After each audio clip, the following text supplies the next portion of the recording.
Hello and welcome. Let's talk today about our cells. Today we're going to be jumping around. It'll go from chapter 3 to chapter 4, and we'll do a little bit of review from chapter 2, and then take a little bit of material from chapter 6, and we'll complete everything here total. So let's go through and let's talk about our cells. First thing I'd like you to know is the cell is the structural and functional unit of life. Next, I want you to know organismal functions depend on individual and collective cell functions. Next, I'd like to talk to you about the cell theory.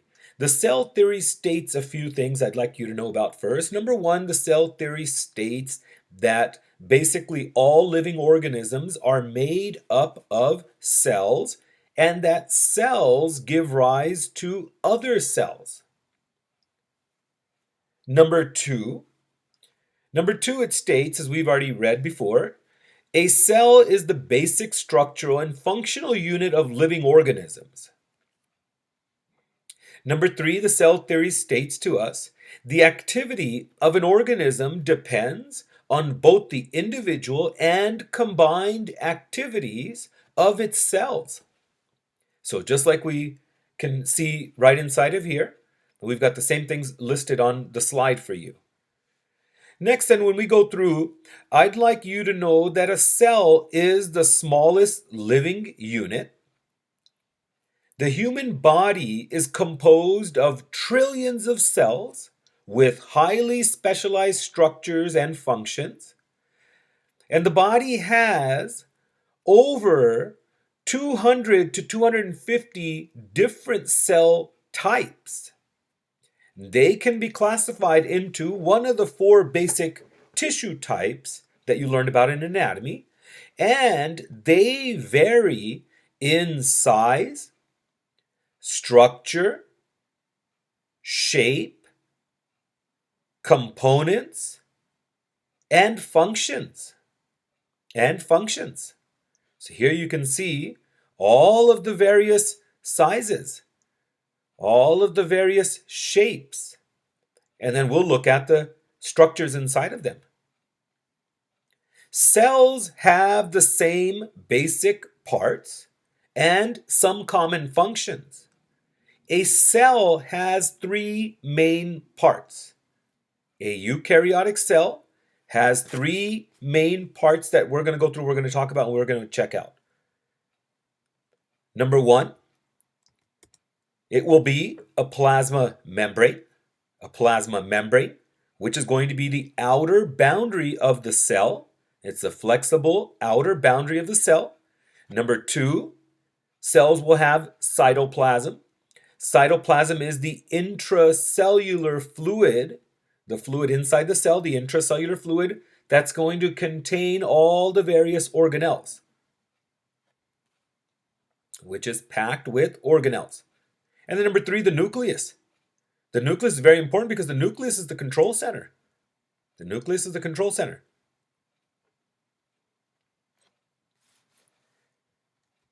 So let's check out, you can see here a cell. Here we've got this beautiful plasma membrane making its way all the way around the cell. And the cytoplasm is going to be all of this intracellular fluid basically inside of here that houses all of these organelles. And then here is the nucleus. It looks like a softball, big softball within the cell. And then a golf ball inside the softball. This looks like, and then a golf ball inside the softball, you can see here is kind of what that looks like. And that's the nucleolus. And we'll go through all these different structures. So nucleus, cytoplasm, and then the plasma membrane.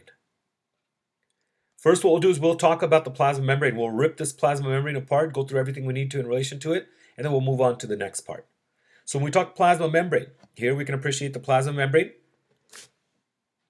Now, before we jump into the plasma membrane, I want you to know that our cells are going to be bathed in an extracellular fluid that we call the interstitial fluid, and it is derived from your blood. So when we talk about fluids, our body fluid compartments are going to be the following. We're going to have, you can see cellular fluid, ICF, and we are going to have ECF, extracellular fluid. Now this extracellular fluid, so all the fluid in our body gets divided up into these two classifications as either intracellular fluid or extracellular fluid. This extracellular fluid then is made up of, as we just mentioned, interstitial fluid. That's going to be the fluid in between our cells. This is the fluid in between our cells. And then plasma. Plasma is going to come from blood. Plasma helps to make up blood. So extracellular fluid, when we talk extracellular fluid is made up of intracellular fluid. Extracellular fluid is made up of interstitial fluid and plasma. Both come together to make up the fluid outside the cell, the extracellular fluid. So again, our cells are bathed in an extracellular fluid. And this extracellular fluid, we call it the interstitial fluid, and it's derived from the blood. It's kind of like a rich, nutritious soup, this extracellular fluid is. This extracellular fluid is kind of like a rich, nutritious soup. The reason why I say that is because it's going to contain thousands of ingredients. These ingredients are going to include amino acids. It'll include sugars, fatty acids, vitamins, hormones, neurotransmitters, salts, and even waste products are going to be found out there. Now, in order to remain healthy, each of our cells must extract from this mix the exact amount of substance it needs at specific times. The plasma membrane is described as a fluid mosaic. It's described as a fluid mosaic because of the moving proteins, because of the embedded proteins and all the other components inside of it. It gives it this mosaic appearance. And then the moving proteins and that sea of lipids all contribute to that fluid mosaic model appearance. This plasma membrane is a very thin structure, and it is composed of a double layer of lipids, more specifically speaking, phospholipids. Its structure is composed of a double layer or a bilayer of phospholipids with protein molecules plugged into or dispersed in it. Here, we can actually see that. So here you can see the phospholipid bilayer. There's two layers of lipids, and then embedded in it are proteins you can see here. And then we've also got some cholesterol. And then we're also going to be able to appreciate, you can see right out here, carbohydrates of the glycocalyx. So all of these various components give it this mosaic appearance. They give it this mosaic appearance. Let's talk about the lipids. Now, when we talk about the lipids, I would like you to know 75% of the lipids are phospholipids. They form that lipid bilayer. These phospholipids, as we have seen before, have a phosphate head, which is hydrophilic, means it likes water, and that's why you can see it's facing the outside where there's fluid and the inside of the cell where there's also fluid. How about the tails? The tails, they are hydrophobic. So that's why you can see they are away from the watery environment. So the heads are polar, right? They're polar because of the phosphate head. And then the fatty acid tails are nonpolar and they're hydrophobic. And 5% of the lipids inside of that plasma membrane are going to be glycolipids. So lipids with polar sugar groups on the outer membrane surface, as we've talked about. And then 20% cholesterol. You see all this cholesterol in here in yellow. The cholesterol is there to help strengthen, helps to increase membrane stability.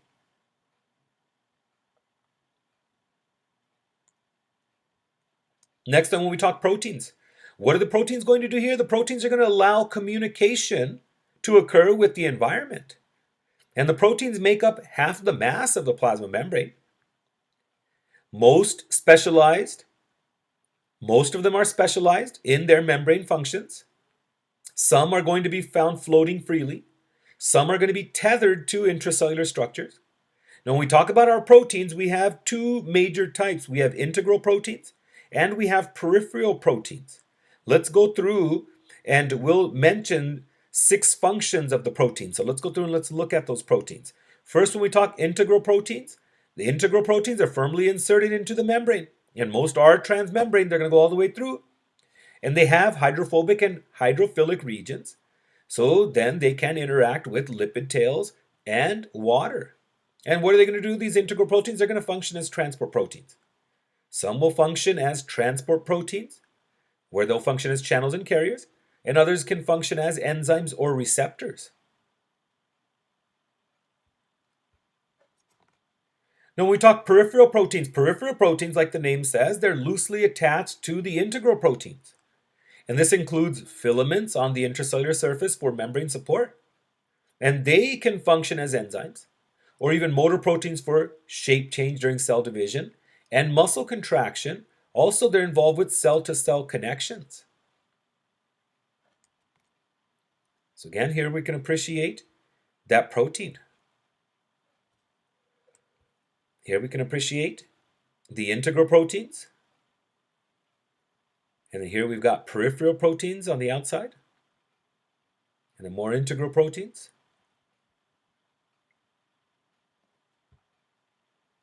Let's go through the 6 functions of these membrane proteins. The first function we'll see is going to be transport. Second, some of these proteins will act as receptors for signal transduction. Number 3, some will attach to the cytoskeleton and the extracellular matrix. So here we can see our transport proteins. Our transport proteins are going to be involved with helping things to get across the membrane.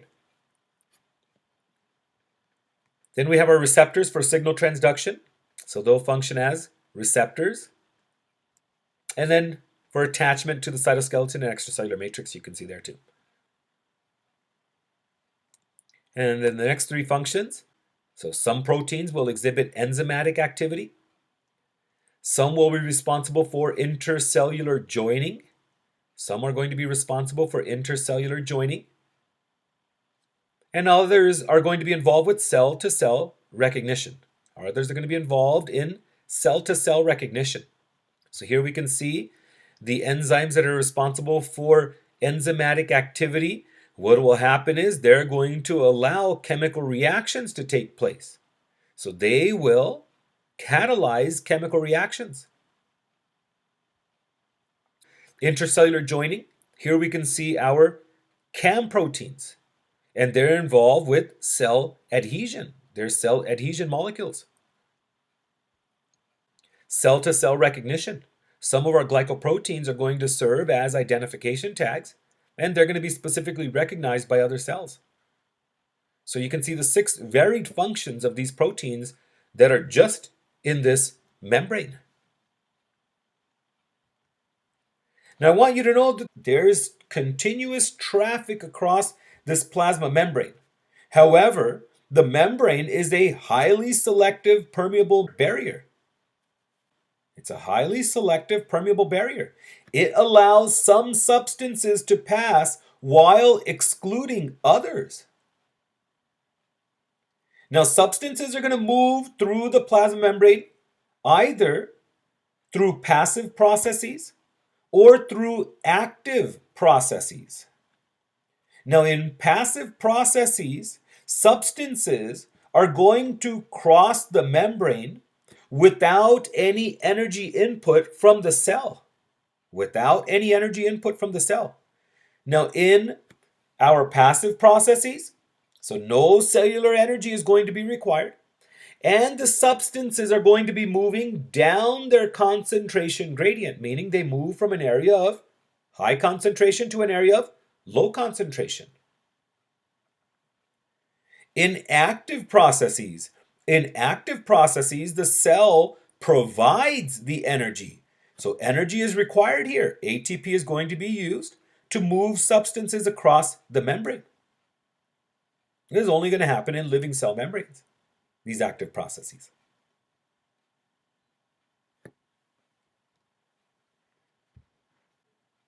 When we talk membrane transport, we're moving to chapter 4 a little bit, and then we'll jump right back. When we talk membrane transport, let's look at the different types of transport we have. So when we talk about transport, first we have passive processes.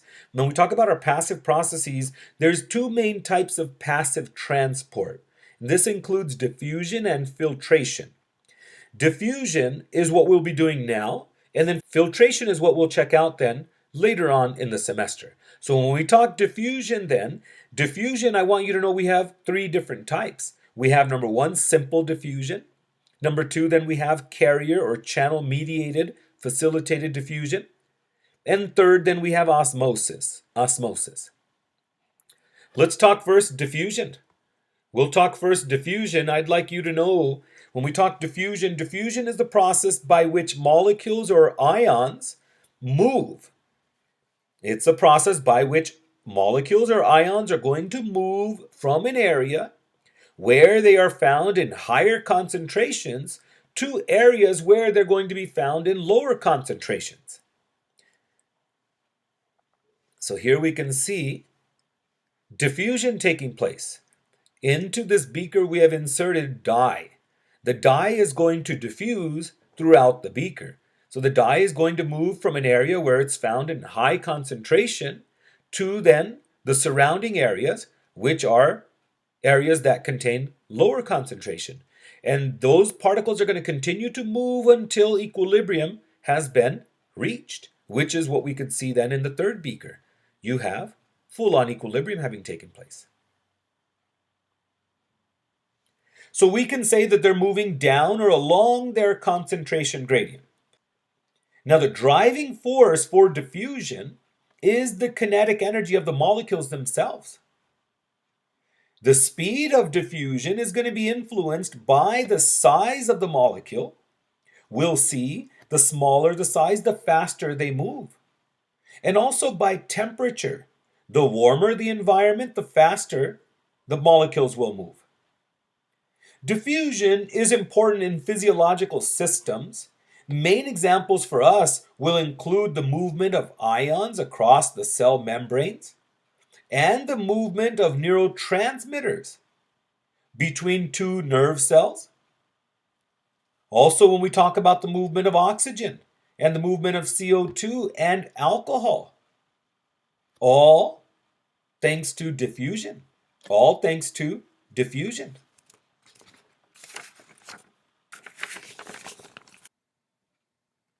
The plasma membrane is a physical barrier to free diffusion, and that is because of its hydrophobic core.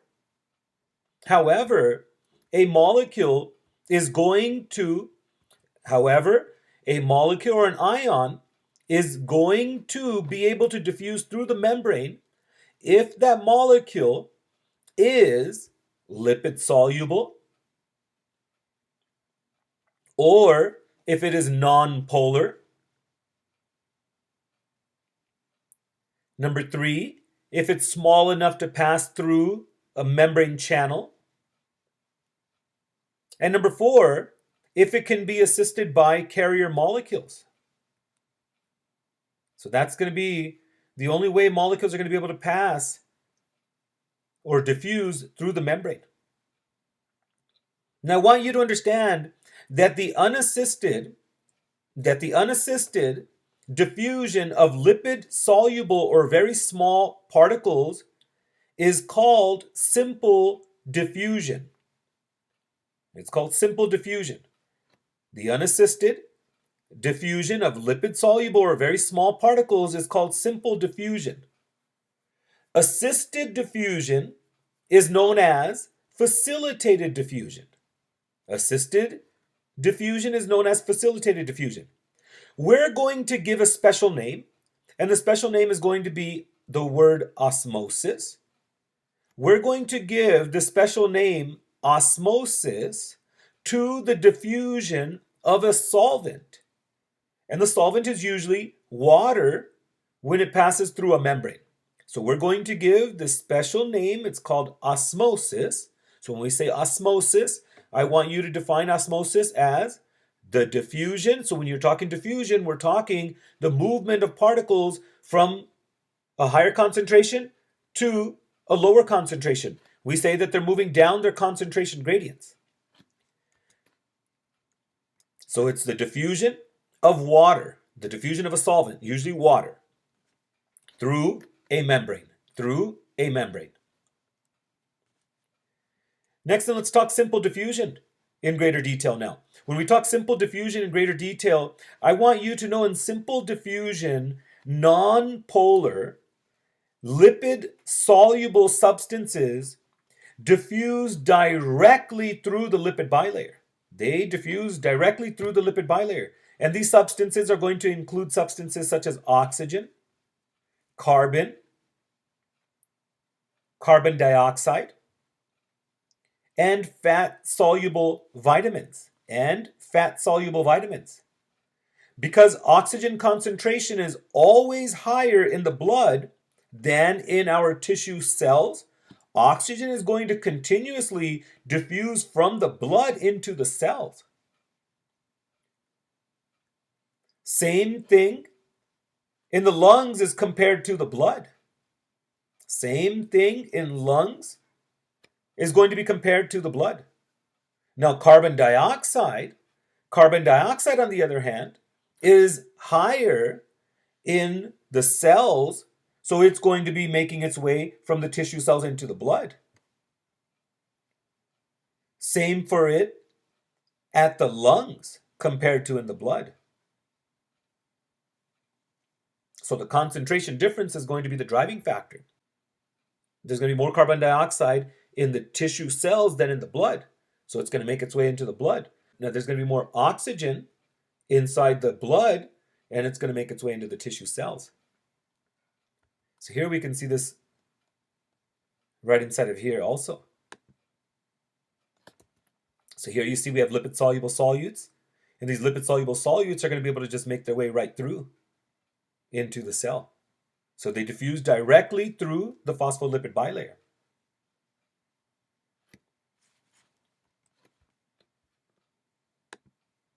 Here's another short video we can see here explaining diffusion. Diffusion is the tendency for particles of any kind to spread out from where they are more concentrated to where they are less concentrated. This process can also be described as molecules moving down their concentration gradient. Diffusion across a biological membrane is called passive transport, since the cell expends no energy to move the molecules. Oxygen and carbon dioxide molecules move into and out of cells by passive transport. Okay, so he gave us a brief description about diffusion as well. Next, then let's talk facilitated diffusion. When we talk facilitated diffusion, certain molecules such as some sugars, some amino acids, and ions are going to be transported passively, even though they are unable to pass through the lipid bilayer. Substances we'll see here are going to be transported either, number one, bound to protein carriers in the membrane and ferried across, or number two, they're going to be moving through water-filled protein channels,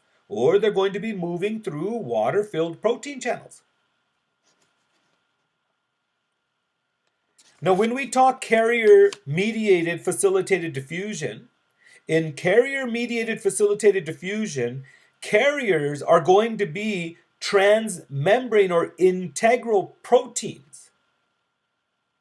And they are going to be specific for transporting certain polar, and they are going to be responsible for transporting certain polar molecules such as amino acids, or classes of molecules that are going to be too large to pass through membrane channels. Now, alterations in the shape of the carrier allow it to first envelope the molecule or ion it's going to be moving and then release that substance. The carrier shields. It shields the molecule from the non-polar region of the membrane.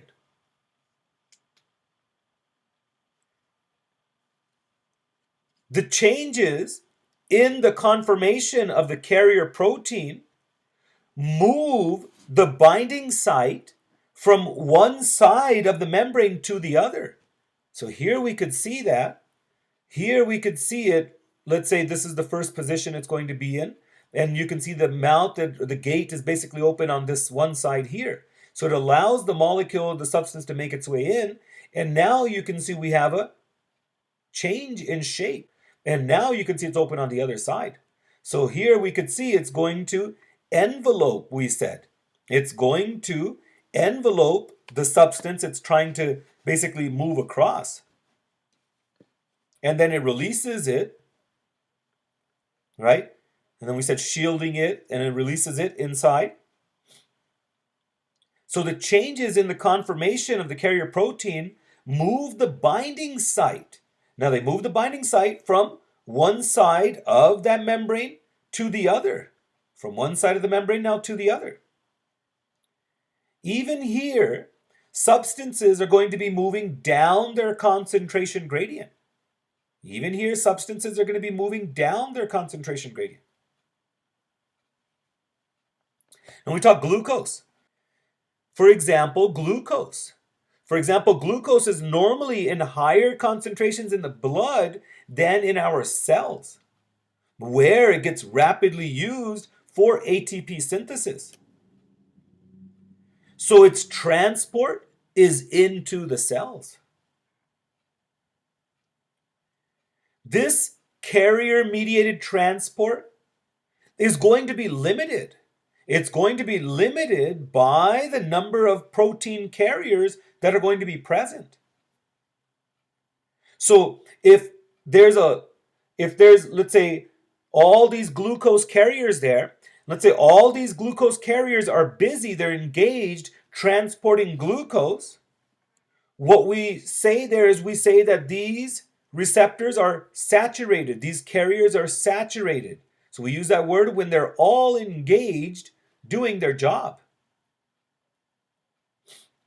Now, when all the glucose carriers are engaged or working, we say that they are saturated and glucose transport is occurring at a maximum rate.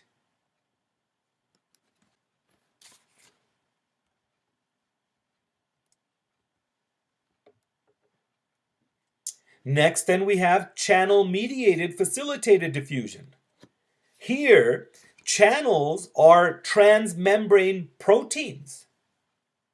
So here, channels are transmembrane proteins that transport substances such as water or ions through aqueous channels from one side of the membrane to the other. And we'll be able to look at that here in this figure. So here you can see the channels. And look at the difference between a channel and a carrier. Okay, we're not calling the carrier a channel. And we're not calling this a carrier. Here we're going to have just single file, basically movement all the way through. With carrier, I told you it's going to conform. We're going to have it's going to envelope whatever it's got. It conforms basically to whatever it's got inside of there, and then it moves it through, and so you have a conformation take place. Now, when we talk about these channels, I want you to know they're going to be selective. They're selective due to pore size, due to the size of the pore, and also the charge of the amino acid that's going to be lining the channel, and due to the charge of the amino acid that's going to be lining the channel. There are two types of channels. First, you're going to study about leakage channels. Leakage channels, I want you to know, they're always open. They're always open, hence the name leakage channels. They are always open and simply allow ions or water to move according to concentration gradients. We also have gated channels. Now, gated channels are the second type. Gated channels, which gated channels are going to be controlled. So when I say gated channels are going to be controlled, they're going to be opened and they're going to be closed by chemical or electrical signals. They will be open and closed in response to chemical and electrical signals. So it's very important that you understand each type, because we're going to be seeing these later, and later we're not going to be able to explain, oh yeah, this is how they open. Remember, you're going to have to be able to explain that later on, especially when we get to writing essays in relation to our neurotransmitters being released and exciting the next cell. You have to describe every single type of channel or protein that's going to be involved in allowing this signal transmission to occur. Next is the term then osmosis. So osmosis, we said, is the diffusion of a solvent. It's the diffusion of a solvent such as water through a selectively permeable membrane. Now, even though water is polar, it still passes through the lipid bilayer via osmosis. We've learned polar things usually don't pass through. Water crosses a few ways. Number one is if you have random movements of the membrane lipids, this opens small gaps, and this allows water to slip and slide its way right through. Water is also going to move freely. Water moves freely and reversibly through aquaporins. Aquaporins. Water, aqua, and then porins. Aquaporins, I want you to know, are going to be specific. They are specific proteins. Aquaporins are water-specific protein channels. Aquaporins are water-specific protein channels. And they allow single-file diffusion of water to take place. Aquaporins are found in all cell types, but they are abundantly found in red blood cells and in kidney tubule cells, which are going to be involved in water balance. Osmosis occurs whenever the water concentration differs on the two sides of a membrane. If distilled water is present on both sides of a selectively permeable membrane, no net osmosis occurs, right? Because you've got the same concentration on both sides. Some water molecules may move, but they're going to be moving then in both directions. That's going to help to basically level everything off. I want you to know water molecules are displaced according to the number of solute particles. Water molecules are going to be displaced according to the number of solute particles. So when we talk solutes, and a solvent make up our solutions. So make up our solutions. So moving back here, you can see we have a solution in the beaker, and this beaker has a solution. The solution is made up of two parts: a solute, which is the dye, and the solvent, which is the water. So water molecules are going to be displaced according to the number of solute particles, the components mixed into the water. It could be glucose, it could be sodium, it could be potassium. Here in this case, it's purple dye. So water molecules are displaced according to the number of solute particles, not by the type of solute molecule. It's important you understand that. One molecule or one ion of solute displaces one molecule of water.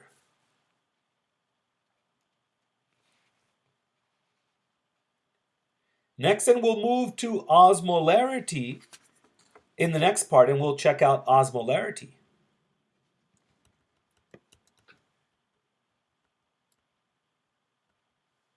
So osmosis, you can see here, single file movement of water right through the channels.